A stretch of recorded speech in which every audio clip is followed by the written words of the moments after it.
What's up, everybody, and welcome to this week's edition of Loop Live. My name is Matt McCoy, and I'm the founder of loopcommunity.com and the host of the Loop Live show. Today, I have a very special guest, a good friend, Rich Kirkpatrick. He's an author, a musician, and a consultant, and really passionate about worship, really passionate about creativity. He's got this new book out. It's called Mind Blown: Unlock Your Creative Genius by Bridging Science and Magic.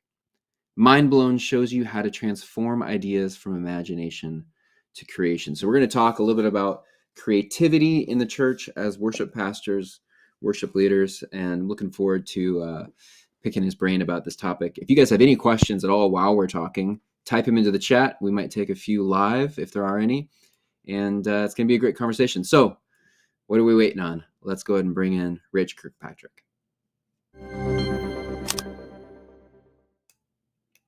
Hello, Rich. Hello, Matt. Good to see you again. Good to see you, man. Last time I saw you was at the Worship Innovators Conference in October, and it was awesome. I'm so glad you came out to that. And you taught a couple workshops, didn't you? Yeah, about creativity, which of course is the thing that just is driving my engine right now. And what a great group of folks that were there. You got to be innovative to be a worship leader now. You can't just get up there with a guitar anymore, or piano, whatever you play. Right. Yeah, I know people are hungry for just something different. Not the same old, same thing every single Sunday, but this authenticity, but also a creativity, like something that's new, and the scripture says, like, sing a new song to the Lord, not like sing, the same song you've sung 1,000 times. Sing a new song. And there's creativity in that. And anyways, you've written this book. You've written a few other books, haven't you? Well, I've written a lot of stuff, but my last book is called 6 Hats of the Worship Leader, which has done really well. Just as a primer to help a worship leader, you can wear a hat, share a hat, or give a hat away. And so I've been a worship leader for many years. I was that youngest guy on the staff who had these ideas that had to get through committees or the pastor's whim. And so, and I've written a lot about that on my blog over the years too, just trying to help myself and others survive sometimes. Yeah. You're a really, really talented writer.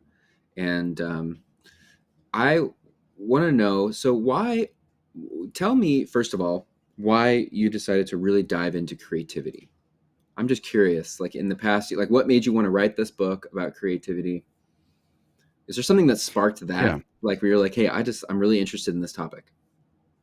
Well, for one, there's creative people and there's not creative people. At least that's what I've been told. And so there was always this group of people, like at Worship Innovators, where you're around them and you just know we get each other.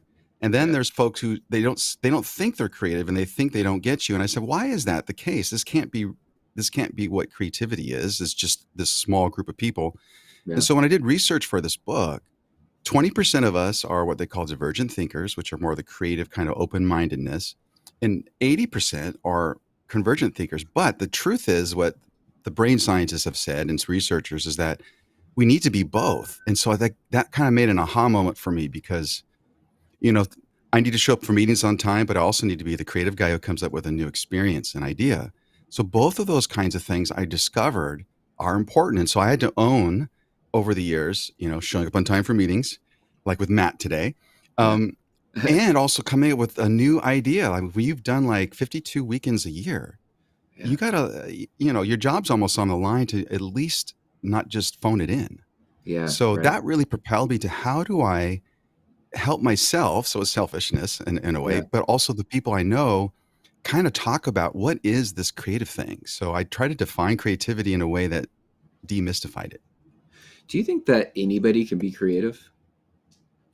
Yes, I think the common wisdom is that there are some who are born with creativity, or it's just kind of this voodoo or magic thing, which is why I use magic, not for literally magic, but then it's a process. So I believe, unlike that creativity is this process that's a human process. We're wired. There's a lot of theologians. One of my favorite book is Art and Faith, I believe it's called. And um, I'm going to butcher his name because all of a sudden I threw a blank. Japanese. He does Kinsintu art. But anyway, he has this beautiful book about the theology of what we're made designed to be. And N.T. Wright endorsed his book. So Art and Faith, look it up. Um, and so I really, as a Christian, always thought, we're supposed to make things. We're supposed to add to the world, not tear down. And Yeah. so I really think that that's kind of the difference. Everybody in their own way is creative. So I have in my book a robot and a wizard. Some of us are like Yeah. me; they're kind of like quirky, like like the wizard, and we come up with dreaming ideas. Then there's the robot, which I gave him an electric guitar because electric guitar players are very technical, Yeah. and that's a creativity too. Is coming out like a scientist, thinking through process before you execute. A lot of times, what we do is devalue one of those sides. We say you're Yeah. too gooey or you're too technical. When really the bridge between those is the magic I'm talking about. If you can somehow learn to travel between these two ways of thinking, we think they're opposite. That's what they call dualism, by the way, just to get a little technical. But dualism is a fallacy because two different things can be true at the same time. And in that case, it's kind of like one city has rain here in California, especially. We have like sunshine and somebody's flooding right now. Two Yeah. things are true, but they're not in the same space. So what I've tried to do is just help people who think I'm not creative. Like, well, you just need to learn to go to that other space sometimes. And if your ideas don't come easy to you, that's what you need to. That's a muscle you can work on. Or Yeah. you got lots of ideas, but how do I get them done? There's a lot of folks, 80% of the population, that can help you execute things and get them out to the world. Yeah. That's amazing. How can being creative as worship leaders grow us as leaders and as worshipers? Well, I'll start with the worshiper part because creativity is about imagination. It's about thinking of things that don't exist. And faith is this process that we have where we're singing literally to invisible. I mean, I don't. Some people may have audible voices and things that they've experienced, and I don't discount that. But what it takes to have a spiritually formed life is a vivid imagination of what would it be like if Jesus was sitting with me as I'm praying. And then when you get into a corporate sense, so that's as a worshiper. When I get into as a worship leader, then am I helping people's imagination grow to a point where they can really see the intellectual truth as well as the experiential truth that Jesus is in this room and that it's a reality that can change their lives. And it's not just an emotion, but emotions are real too. It's a response to this belief that we know God shows up somehow. Yeah. And then the tradition of the sacraments, like the piece of bread. So if we believe a little piece of bread and wine is actually the presence of Jesus, why would not his saints gathering and singing be a similar kind of thing? And so I see creativity then as a way to how do we help people's imagination, both in my own personal prayer life, but also just in the room. How do I help that? Yeah. That's good. What?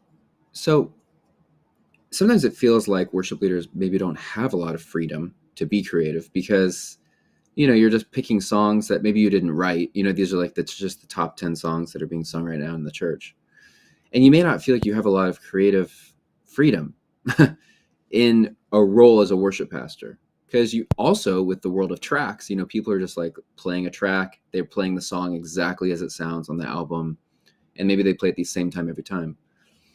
What are some areas that a worship leader can be creative in? Well, there's kind of like two parts to that question. The first Yeah. part is this limitation you have. Yeah. Um, I think everybody seems to think that creativity is an open range thing. You need just total open options to be creative. The truth that I found is that there's a beauty in limitations, that actually having a time that you have to constrain with, a set of songs you have to work with, Yeah. arrangements you have to work with, are how creativity really happens. It's a Yeah. canvas, so you can't really make a painting without a canvas size. You need to actually have a canvas size. So if my Yeah. canvas size is this song, then it's up to me to be creative with what I have and to see Hmm. what it is. So that's the first part of that. And the second part of it is, what do you do with that limitation now is really, now you need to start to come up with ideas. For instance, you have a song you're doing with a track. Tracks are great. Well, do you have to do it in the same form? I know a lot of people they play the track the same way, but as you know, you don't have to. You Right. could take a bridge out and repeat a Right. different part of the song. You can change the Right. key. You can add a different instrument in there. You can use a Yeah. saxophone instead of a lead guitar. You can do so many things that don't take you like 50 yards away from where you're Yeah. at, but could at least add some spice to the recipe without getting out of your box. So I think, Matt, that sometimes we say we got to be out of the box. Really, what it is finding that edge of the box and being sure we can fill it all. So, am Mm. I willing to go to the edge? So, if I'm using tracks, am I willing to see all the possibilities that this track can do? And Yeah. within the variables mathematically of how many ways I can adjust a song, Yeah. it's phenomenal. And make it a female Yeah. song, make it a, there's so much stuff you can do. And Yeah. your listeners will know this already. I love that concept of the box and borders, because I think without the borders or the box, what you could have is chaos. So like it could almost be like too much freedom. Where I love I actually really love playing with tracks for that reason, in that it actually frees me up. I don't see it as a thing where it locks me down. It actually frees me up to really be able to lead, to not have to like think too much about the whole structure of the song. And I can really have freedom to lead, and maybe even like pause the song and do something. So actually, like this weekend, we're playing a song, and we're gonna stop halfway through it and do an open mic scripture reading, where I'm Oh, basically gonna be like, hey, I want everybody to pull out their Bible right now, and I want you to find a verse that has really meant something to you in a valley that you've been in your life. And we're going to line up at these microphones in the front, and we're going to read God's word over one another. And when we're done reading, we're going to jump back into singing again. And, oh, I love it. you know, there are elements, there's things you can do that are added creativity, like you said. And it is like you keep this like box, there's structure. There's actually good in structure. I'm glad my house has like walls and it's not just completely like, you know what I mean? Because there Yeah. is safety. There is it's not chaos. And Well, chaos is not creativity. I think this is kind of this antithetical to being creative. I have this term I call the blank canvas panic attack.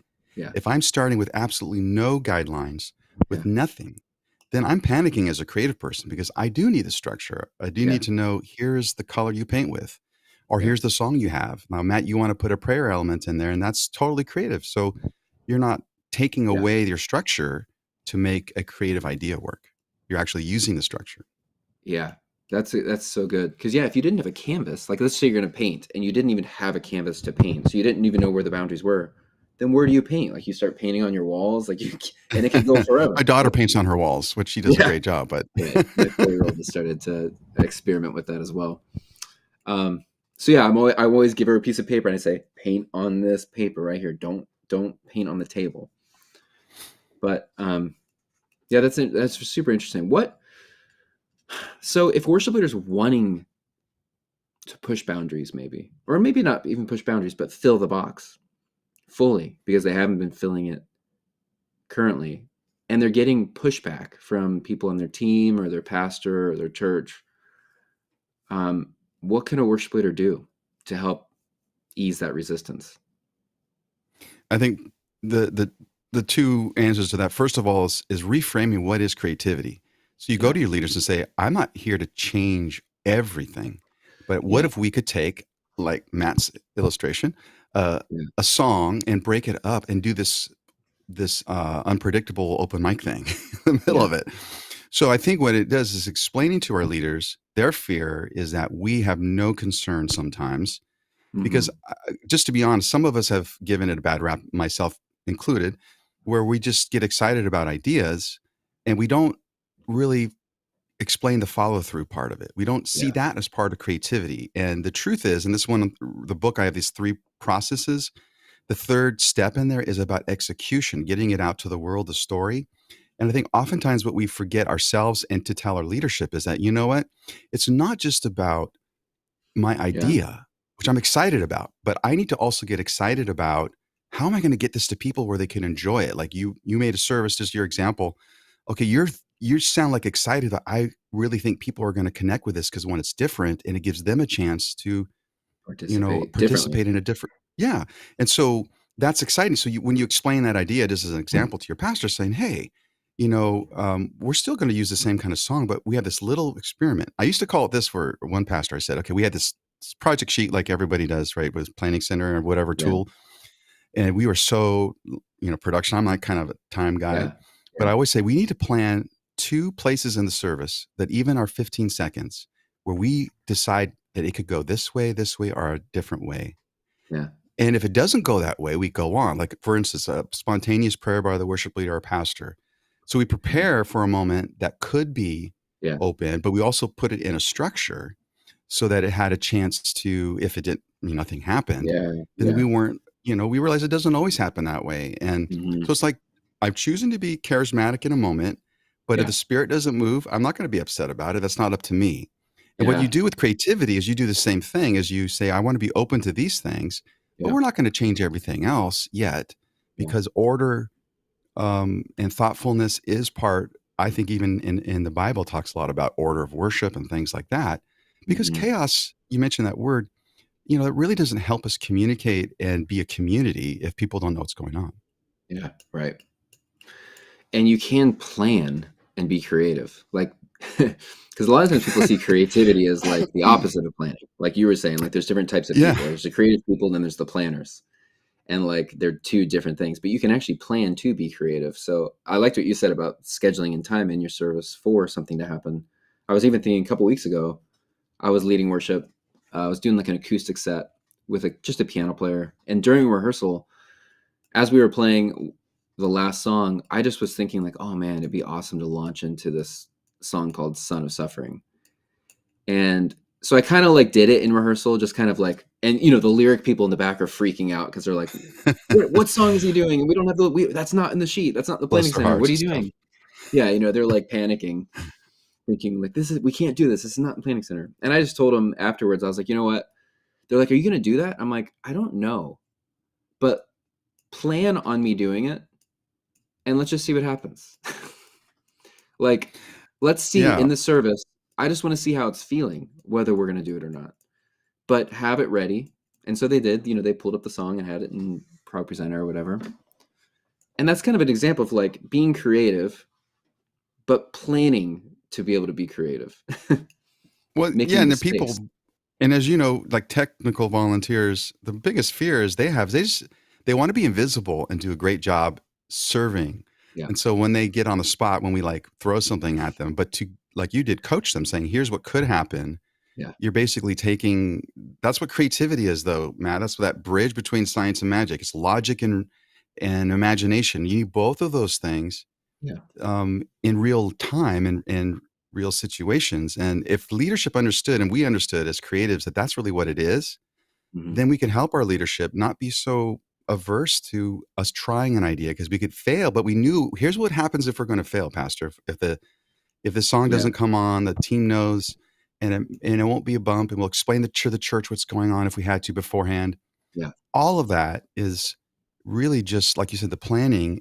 And so planning is really the convergent thinking. Like here's the sorting of things, Yeah. and then the divergent thinking is like let's do something different. And Yeah. they're not opposed to each other. They Yeah. just need a difficult bridge built. Yeah. Right. So without giving away too much of what's in the book, because it's a great book and people should go get it and read it, can you give us just like a quick overview of the three parts, the three process? Yeah. And so basically, there's a point with ideas that you discover, you develop, and you deliver. And that's where the first of that, I call it the dream, where your brain is open to all of these ideas and is a Yeah. process for that I go through that is well researched, which is interesting to learn. And then the second part is like making the prototype is how do I develop this idea? How does it work? And as someone who's actually made hardware and stuff and Yeah, software, that you get a point where, okay, we got to see what this really does in a real situation. yeah, And so there's that part of an idea where you go through, that's the limitations, the boundaries. What's my canvas? You yeah, decide upon it. We only have this much budget, so we got to make these changes. yeah, And then the third part of it is what I call the story. And the story is this, it's kind of interesting because I use the idea of a story, which I call a container for dreams. It's an mm, interesting thing. It kind of sounds like a paradox, but what a story does is when we discover who our audience is, who the hero is, who the villain is, what's the conflict we're trying to solve. When we think of our creation in that terms, which it could be our city, here's who comes to our church, here's who doesn't. We would love yeah, to come to our church. That's a story. And yeah, so when we take the idea through all these steps and then it's a bridge and we go back and forth on them, meaning sometimes we got to go back to the original idea and reimagine it. yeah, Sometimes we have to add a budget or realize that, hey, we got less budget. So yeah, the idea is it's a fluid process that's both iterative and, steps. So what I mm, try to do is just take what people way smarter than I was and try to say, how can I get a handle on seeing where I need help. So some of us yeah, need lots of help on the planning or the story part where how do we deliver it. Some people need like, where's the spreadsheet? What's the budget of this? I can't even think of that. That's why there's people like your friend Derek, who's amazing. He just knows here's what we got to do.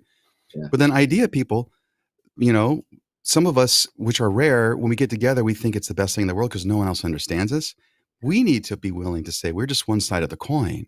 We yeah, need to have those other folks with us. And so that's the process. The process is really a human process. I kind of think creativity is just another word for being human yeah, and for what people do.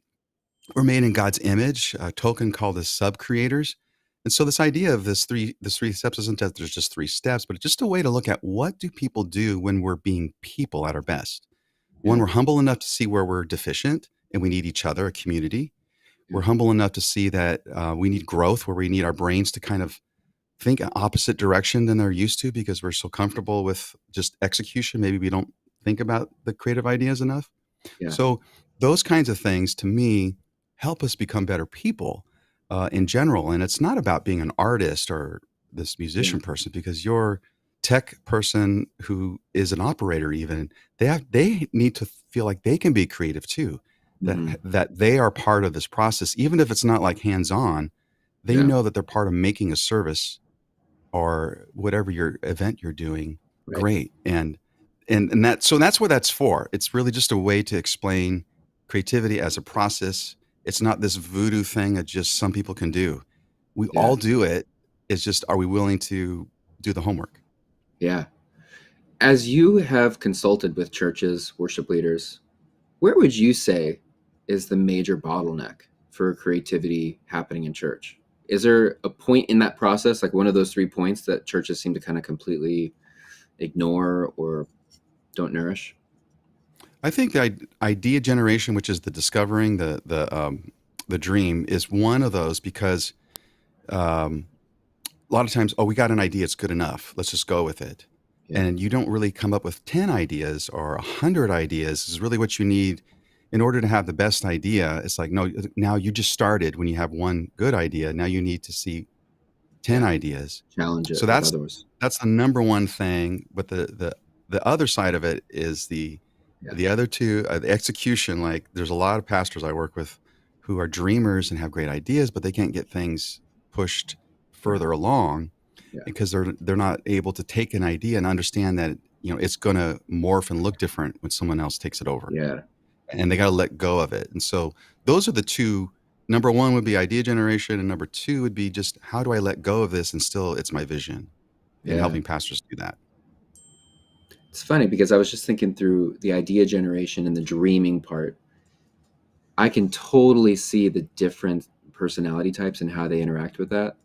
In that sometimes the people who are very much like, the ones on the Enneagram, very administrative, process oriented, they want it to be very black and white, like hate the idea part because it's just like I've been in dreaming brainstorm meetings with people like that, and like they can last maybe 5 minutes before they're like, okay, so what are we gonna do? Because they like want to know, like, okay, wait, so what have we decided? Like, what actually are we gonna do? it's like, no, this is actually just like everything is on the table at this point, like complete Yeah. dreaming. Well, because And that's where you have one idea goes to 10 things in divergent thinking. I talk about yeah, this in the book. And then in convergent thinking, that person's thinking, I have 10 things. Now let's sort them. mm, And yeah, both are needed. It's just that in a brainstorm meeting, yeah, sometimes you need to I think you should excuse some people if it's tough yeah, for them. But yeah, also, they could just, if they're willing to wait long enough, we're going to desperately need them by yeah, the time we have 100 ideas on the wall, because uh-huh, they're the ones that are going to say, okay, that's great. Now, how do yeah, we do that with this budget now? yeah. And then we're going to I thank them later. I try to identify that person early and have them be the person who writes it up on the whiteboard, Oh, well, see, you're smart. You know this. And this, anyone because who's they creative and makes things happen knows this. It's yeah, tough, though. because they can be the ones to like really make the whiteboard perfectly, perfect handwriting, very organized. And they won't forget. They won't like edit out, because if they know their job is to do Yeah, this, is to yeah, write them out, they're going to do that. Where some of us like, I forgot what that was because I don't like that yeah, idea. yeah, Not that I've ever done that before. yeah. No, I It's probably funny have because actually. I probably lean more on the dreaming side.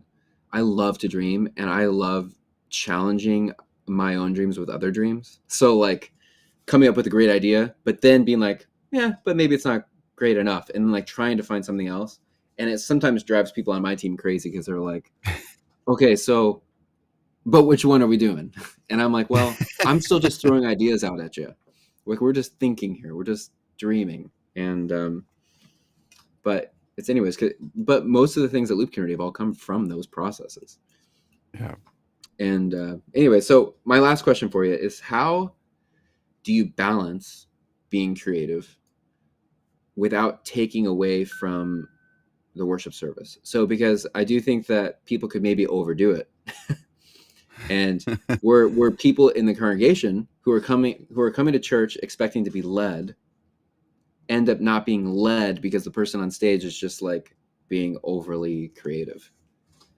Well, an example of that, since I'm a jazz musician, is if I were to take my jazz habits and start going off and scatting or playing, Yeah, solos on my piano during a inappropriate time, it might be really creative in its right context, yeah, like like alone right, in my house.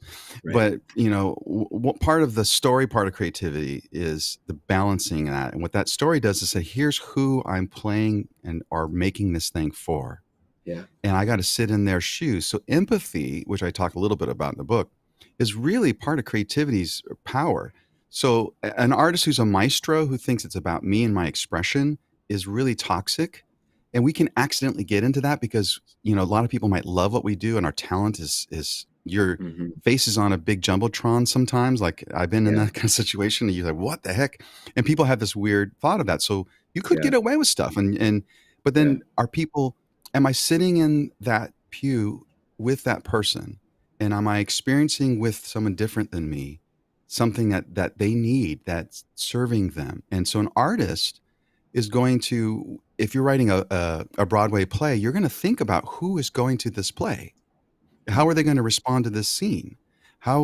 And so why would a worship leader or a pastor not look at that as a way of saying, I'm here to serve that person and I can still be creative, but the question is, how do I take what I have to offer and do it in a yeah, way that those people, and so for instance, like writing a book, I had editors, it hurt like, Rich, what the heck is this? right, right, And that's why I put footnotes, because I want it to be in a way, you as a writer, just as an example, so people can get something useful out of it. yeah, And if I'm invisible in the process and saying like my book, for instance, or the worship service I lead really leads somebody, then yeah, I've succeeded. But if my success is they see how creative I am, I might want to ask a question like, maybe I'm not being creative mm, enough because they're noticing the creativity. But if they're noticing the story or the person of Jesus or being filled in a way that they didn't expect, yeah, and I'm just there helping do it and they don't even know what I did, yeah, then I'm successful. yeah. Wow. Man, I love this topic. I just feel like there's so much. I love the topic of creativity, and it might be because I'm just like creative inside of me. That's like what I love doing. What is really sad though is that when you live in a world where you have to like fight for time to be creative, because you're just bogged down with emails and running and doing tasks. And then you get to the end of the day and you're like, wow, I like never was able to be creative. I Well, was you just can't like, play enough, right? And yeah, isn't this what you're talking about? It's like, yeah, in a worship pastor sometimes in their role can be totally uncreative. They're like massively administrative to get everything done, like 52 weekends. And if they're not there, it doesn't matter. If there's a second campus or second service, they have to hmm make sure that happens, even if they're not in the room. yeah, So what you're saying is it's a pain that a lot of us have to do. And so fighting for creativity, in my opinion, sometimes as a worship leader, if I can go back in time and when I was younger in these big yeah, churches and stuff, I would say, give yourself permission to play. hmm Find a way to sneak out, find a way to see a movie, find a way to spend a lunch with a friend who's yeah, super challenging. Get yourself out, read a novel, yeah, do something for yourself that feeds and inspires you, because inspiration is about breathing in. And hmm oftentimes, if we're just outputting all the time, it's not yeah, going to be good. And often we'll lose our jobs because, well, you're not creative enough, Rich. yeah, And then you either play too much or you're too creative. So, like you're saying, it's really hard to right, find that exact thing. And I don't want to minimize that for all the folks who might be listening to this. It's a really tough way to explain this. And that's one reason I honestly wrote this book, because I love the creative tribe. I want them to thrive. yeah, I want more companies like Loop Community. I want yeah, more churches to have ability to expand what they do and have those creative people feel excited about them and their yeah, volunteers. And so it's really kind of like a windmill, like I'm, fighting against yeah, the windmill sometimes. But I really believe this idea of creativity, if we could learn it as worship leaders, we have an opportunity to really help our church in ways that go beyond just leading worship. We hmm can help folks be innovative in how they do other ministries. yeah, But we have to be mature about it first. yeah. Rich, where can people find you, get a hold of you if they wanted to? rkblog.com. So I write there, and my book's on Amazon, or I have I have an audiobook I just put out too, which is cool. I just snuck Oh, that that's out. cool. So if people like to listen, I also do audio blogs, because oftentimes people are driving, and some of Yeah, us are ADHD like me, and you don't read as much. So I like yeah, to listen to books. And anyway, yeah, so that's cool. rkblog.com. Cool. And the book's on Amazon Yes. or wherever books are sold. Awesome. Wherever books are sold, folks. That's great, man. Well, thanks so much for taking the time to pour into worship leaders and to join us on the Loop Community Show. It's My great to see you pleasure. again. And I hope to see you at Worship Innovators Oh yeah, I plan on it. Absolutely. coming up in October. It's going to be good. All right. See you, Rich.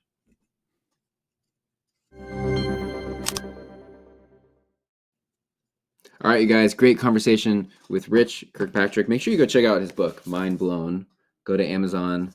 Check this out. Really good stuff for just learning how to kind of develop a process for working out and exercising that creativity muscle that you've got. So, anyways, I want you to type down in the comments what's one thing you're walking away from this conversation with. What's one thing that stood out to you that you're going to walk away from this with? Type it down into the chats wherever you're watching this video.